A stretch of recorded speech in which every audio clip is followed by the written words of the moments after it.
노재 번역가님께서 원래 번역이라는 게 이유가 없어서 원래 당연히 알쏭달쏭하다. 그래서 이 이야기 자체가 뭔가 하나의 같다는 그런 생각도 들었습니다. 좋은 생각.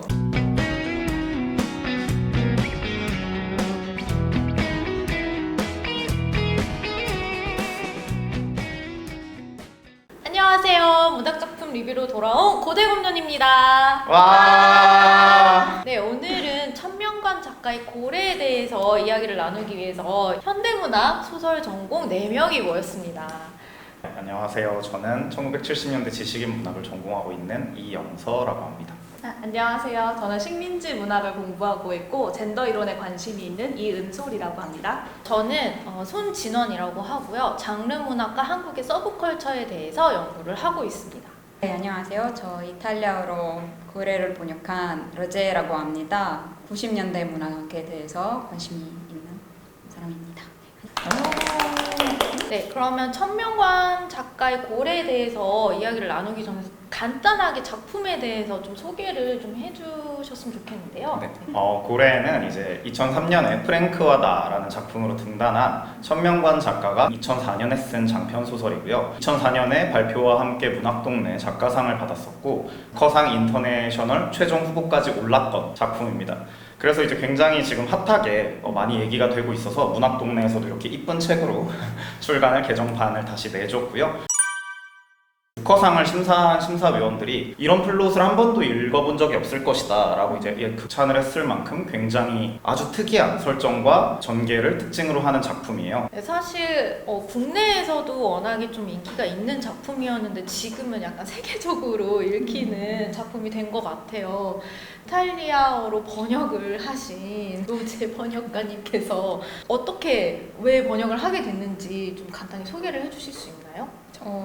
원래 번역이라는 게 이유가 없어서 원래 당연히 유명한 작품이 다른 언어로 번역되면 세계적으로 이렇게 번역이 되기 시작하거든요. 그래서 이제 출판사 쪽에서 연락이 와서 번역하게 됐는데 너무 영광이었고 번역하는 과정도 그렇게 쉽지는 않았지만 재밌긴 재밌었어요. 네, 그러면 본격적으로 이 작품의 내용에 대해서 좀 이야기를 나눠보려고 하는데요. 그 전에 이 작품이 어떤 줄거리가 있는지 한번 소개를 해주셨으면 합니다. 네, 아마 얘기는 많이 들었지만 아직 읽지 않은 분들도 좀 있을 것 같은데요. 그런 분들을 위해 간단하게 설명을 하면 이 작품은 노파, 금복, 춘이라는 세 여자가 나오는 작품입니다. 네, 그 중에서 금복이라는 인물을 중심으로 이야기를 따라가면 아마 가장 재미있게 읽을 수 있을 거라고 생각을 하는데요. 이 여자가 좀 타고난 배짱, 사업수완 같은 걸로 손대는 족족 사업에 성공을 해요. 생선장수와 건어물 사업을 벌이기도 하고 평대라는 시골에서 처음으로 다방을 열어서 온갖 남자 손님들을 다 휘어잡는 등 점점 돈을 벌기 시작하는데 그 와중에 진짜 리터럴리 돈벼락을 맞게 되면서 그 돈으로 갑자기 뜬금없이 벽돌 공장을 짓게 됩니다. 근데 여기서 재밌는 건 왜 벽돌 공장을 짓는지는 이 소설 속 사람들도 잘 모르고 독자들한테도 마지막까지 그 이유를 아주 정확히 밝혀주지는 않는다고 생각해요.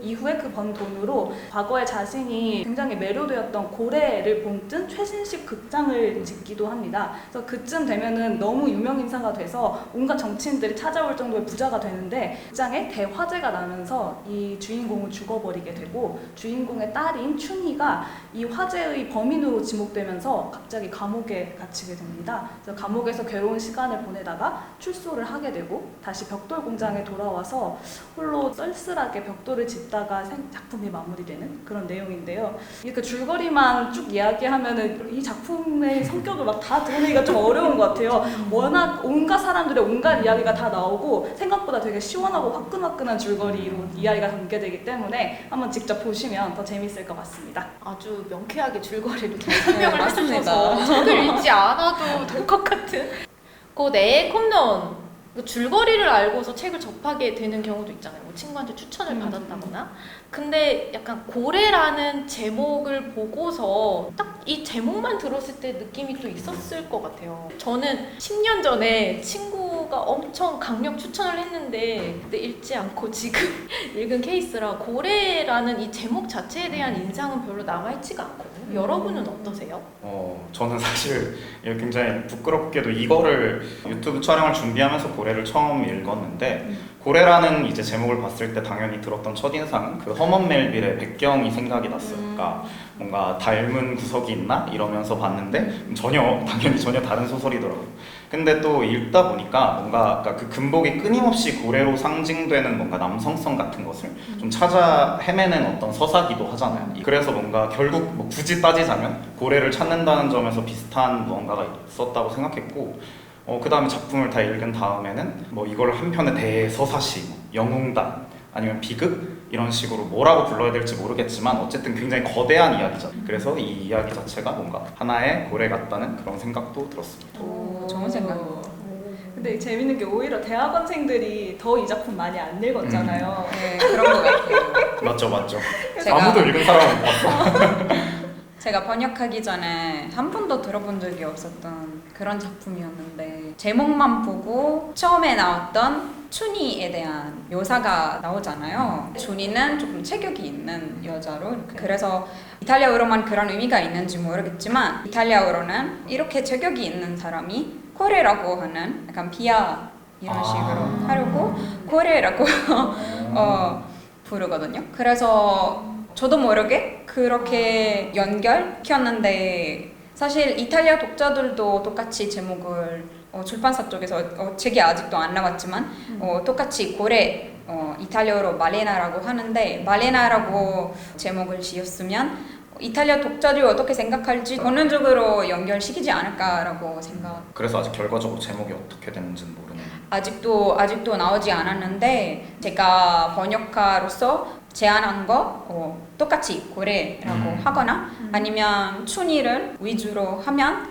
벽돌 여왕으로 벽돌 여왕. 그런데 벽돌의 여왕도 되게 중요한 포인트였으니까 이 이야기가 벽돌의 여왕에 대해서 사람들이 찾아가게 되는 것으로 그쵸. 기술 네. 자체가 같은 되어 거. 있기 네, 때문에 그쵸. 예. 그런데 그렇게 되면 그렇죠. 금거기의 이야기가 조금 덜 나타나지 않을까. 출판사에서 어떻게 결정할지 아직도 모르겠지만 한 11월쯤 되어야 네. 결과를 알 수 네, 있어요. 아쉽겠지만 네.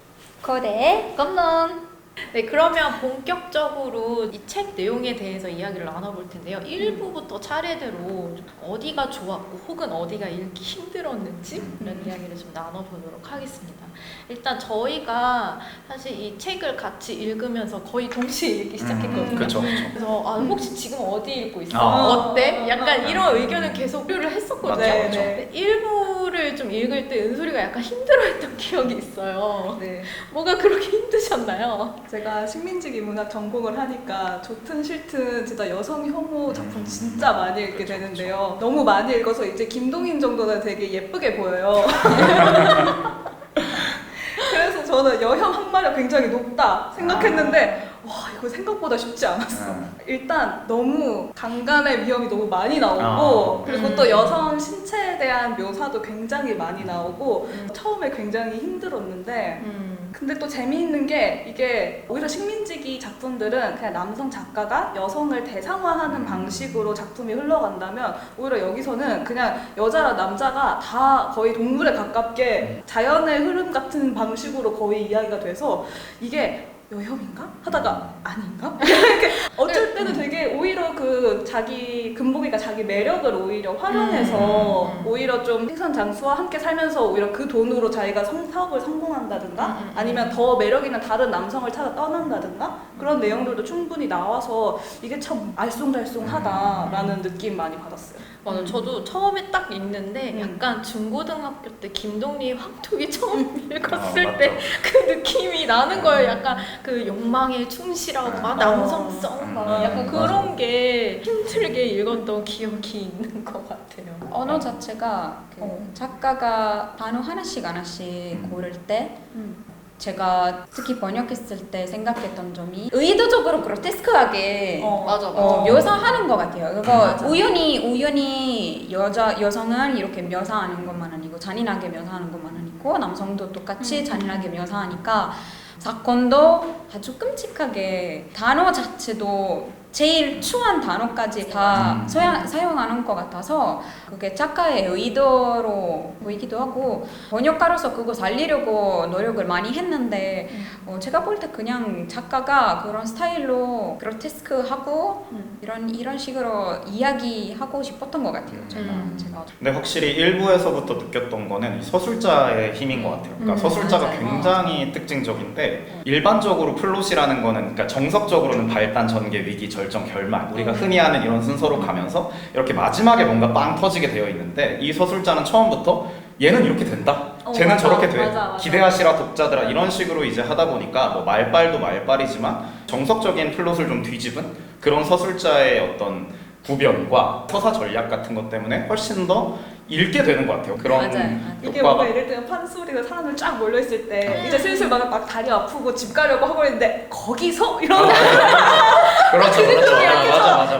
좀만 더 읽을게. 정신 차리고 보니 1부 끝났어. 아, 아니 어떡해. 그러니까. 약간 이런 느낌. 그게 약간 좀 엄청 일부부터 특징적인 힘이라고 생각했어요. 예. 개인적으로 일부는 제일 재밌게 번역했던 것 같아요. 오히려. 금복이가 제일 좋아했던 인물이기도 하고 금복이가 젊었을 때 특히 맞아. 그렇게 많이 나오는데 이 부분에서 재밌게 약간 고민되는 점 플러스 재밌게 생각했던 점 약장수라고 라는 단어가 맞아. 이탈리아어로 어떻게 번역할까라는 고민이 제가 그때 번역하면서 친구들과 이렇게 의견을 물어보면서 번역을 했던 기억이 나는데 일단 한국어로 약장수라는 게 어떤 느낌이 있는지 한번 약장수가 네. 실제 약을 팔러 다니는 사람인 거잖아요. 그쵸. 근데 이게 그럼. 약을 먹은 후에야 효과가 나오잖아. 응. 그러니까 이 사람한테 이걸 사기 전에 이게 얼만큼 효과 있는지를 말해줘야 돼. 그러니까 엄청난 그 주변이 달변 좋아야 실력으로 필요 없는 약까지 사게 만드는 그치, 그치. 없던 병 만들고 그쵸, 아이고 그쵸. 이것도 피부에 좋고 처음에는 약을 파는 사람에 대한 용어였을 수도 있는데 요즘 들어서는 진짜 그냥 거의 사기꾼처럼 사기꾼. 말 잘하는 사람 야 이거 약 파네 이렇게 할 때 쓰는 말. 그렇죠. 맞습니다. 그런데 이탈리아어로는 그런 단어는 없습니다. 그런 단어는 없는데 영어로도 없어요. 영어로는 제가 기억한 대로는 peddler이라는 단어를 아마도 비슷한 느낌이 있지 않을까 싶습니다. 근데 이탈리아어로는 똑같은 단어는 없는데 문장 하나는 기억하는데 거기서 이제 약장수가 말이 많아서 약장수 어렸을 때 막 약장수라고 했는데 이제 다 이제 컸으니까 약도 발게 되었다고. 그래서 그 얘기가 나왔을 때 이탈리아어로는 말이 많다는 그 점을 살렸는데 그래서 parlantina-라고 번역했습니다. 이탈리아어로 말이 많은 사람 말이 많은 거 수다쟁이 약간 이런. 수다쟁이라는 뜻이 있긴 한데 그 약하는 부분이 없어서 그래서 그 부분에서 조금 돌려서 말할 수밖에 없었는데 번역할 때 이런 점들이 약간 고민하는 게 되게 재밌어서 이 소설에서 말장난이 좀 많은 편이라 번역할 때도 재밌는 약장수라는 단어는 솔직히 그 문화적인 차이도 있는 거죠. 그러니까 원래는 약사가 약을 팔아야 정상인데 우리나라는 약을 팔러 다니는 사람이 따로 있었기 때문에 이제 그 사람이 구변이 좋을 수밖에 없는 이게 굉장히 많이 나오잖아요. 뭐 영상속 소설이라던가 이런 데도 맞아. 그 약을 팔러 다니는 사람이 많이 나옵니다. 그런 면도 있겠죠. 예. 약은 약사에게. 약사예요. 면허가 있어야 돼요. 약은 면허가 있어야 만들 수 있는. 네 그러면 다시 죄송해요. 좋은 드립이었다. 네. 네, 그러면 2부로 넘어가 볼까 하는데요. 사실 저는 2부를 중반 정도 읽었을 때 이거 약간 왠지 어디서 읽은 듯한 느낌의 이야기 흐름이다? 라는 생각이 좀 들었어요. 그래서 이 버전으로 책을 읽었는데 심사위원분들의 그 심사평이 실려 있거든요. 이거를 살짝 봤는데 한국의 마술적 사실주의로 좀 설명이 될 만한 작품이다라고 되어 있는 거예요. 뭔가 그 기시감이 마술적 사실주의구나 라고 생각을 했던 게 사실 제 인생 소설이 100년의 고독이거든요. 가브리엘 가르시아 마르케스의 100년의 고독. 명작. 저도 똑같은 생각을 했습니다. 그래서 이 소설을 이탈리아 친구한테 이 뭐 줄거리랑 이 소설 소개할 때 바로 가르시아 마케츠 그거랑 비교하고 고래를 소개했어요. 그래서 사실 그런 약간 이 작품 안에서 현실적이면서도 되게 환상적이고 비현실적인 맞아. 그런 내용들이 갑자기 등장하는데 모화가 된다고 해야 할까요? 뭐 어. 그런 것들이 그리고 약간 이 2부가 특히 평대라는 그 그렇죠. 지역을 중심으로 해서 일어나는 일들이잖아요. 근데 뭐 100년의 고독은 막곤도라는 그 지역을 약간 떠올리게 하는 선생님 보실 때 음. 작가가 이렇게 의도적으로 100년의 고독을 따라한 건가요? 아니면 우연히 그런 영향을 받았어요? 영향을 받았을 수 있어요. 저는 굉장히 좀 의도적으로 썼다고 맞아. 생각을 해요. 그러니까 앞으로 이야기를 하겠지만 1부나 2부나 3부나 이 전반적인 이야기들이 좀 어디선가 뭔가 본 것 같은 그런 느낌이 전 좀 들었거든요. 근데 이게 저는 문제가 된다, 싫다 이런 게 아니라 오히려 이런 것들을 자신만의 이야기로 꾸려냈다는 점에서 잘 사용했다라는 생각이 좀 들어서 은희경 작가가 이 소설에 대해서 심사평으로 동시대 소설에 거의 빚진 것이 없는 작품이 아닌가 한다라고 얘기를 해서 그게 광고 문구로 많이 나왔는데 한국의 동시대 소설과는 확실히 많이 다르지만 그 온갖 소설의 요소들을 자유자재로 가져와서 마치 브리콜라주처럼 잘 결합한 소설? 네. 그러니까 요새는 핍진성이라는 개념도 굉장히 많이 쓰잖아요. 그러니까 현실성과는 달리 이 세계관이 아무리 뭐 공상적이고 몽상적이고 굉장히 비현실적이어도 그 세계관 내에서의 아다리만 맞으면은 이 납득이 충분히 가능하고 수용할 수 있는 것이 이제 핍진성인데 사실 현실성은 지금 심각하게 결여하고 있는 소설이죠.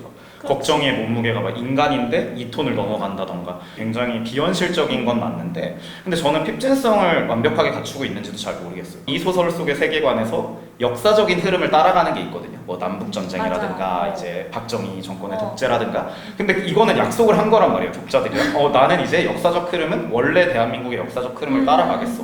그래놓고 유신헌법으로부터 이제 20년이 지난 식으로 이제 그 설정이 돼 있는데 그때도 아직도 장군이 맞아. 독재를 하고 있거나 이런 거는 오히려 저는 핍진성도 좀 의도적으로 결여하게 한 부분이 있지 않나? 이런 식으로 생각을 했어요. 그래서 마술적 사실주의도 딱 보면은 생각이 나는 개념인데 그것도 한번 다시 생각해 볼 수 있을 것 같아요. 근데 이 작가가 대단하다고 생각하는 게 연도를 정확히 말한 적이 한 번도 없는데 거의 시대가 바뀔 때마다 한두 줄 만에 그 공간의 배경이 확 들어와요. 아 식민지 시대구나, 뭐 해방 전후구나, 산업화 시대구나, 독재 시대구나 이런 게 확 들어오고 그런데 이 사람이 연도에 대해서 조금 중요시하지 않는 작가냐 하면 그게 아닌 게 오히려 어머니와 딸 사이의 나이 차나 뭐 몇 년이 지나서 몇 살이 된 누구라는 식으로 연대 같은 것도 굉장히 중시를 하는 걸 보면 정말 의도적으로 이 공간의 분위기는 살리되 실제적인 시간의 흐름과는 또 다른 세계를 내가 구축했다는 걸 보여주려고 한다는 느낌? 그것도 그런 것과 방금 말씀드린 거랑 관련이 있는 것 같아요. 의도적으로 했다고 보는 게 실수를 했다고 보기에는 다른 데서는 또 되게 치밀하게 장치를 해놓은 게 것들이 많아서 그래서 되게 이 작품의 현실성 혹은 핍진성 말씀하셨던 마술적 사실주의 이런 개념으로 생각해볼 게 되게 많은 소설인 것 같아요. 근데 재밌는 게 고래 이후에 이렇게 꽤 성공한 작품인데 고래랑 비슷한 작품이 별로 안 나오지 않았어요? 딱 이 작품 하나 있는 느낌? 제가 모르는 걸 수도 있어요. 그럴 수도 원래 이런 거 있으면 댓글로 알려달라고 근데 왜 댓글로 창이 추천 없어요? 댓글 창이 없어. 막아놨어. 맞아. 좋습니다. 다행이라도. 투서를 국문과에 투서를 보내주시면 쪽지 보내주세요. 네. 쪽지. 3부 이제 이야기를 시작해 볼 텐데요. 사실 그러니까 그런 것처럼 그러니까 마지막으로 저희가 밸런스 게임을 한번 해볼까 하는데요. 만약에 내가 금복이라면 그나마 누구와 살 수 있을까? 저 좋아요.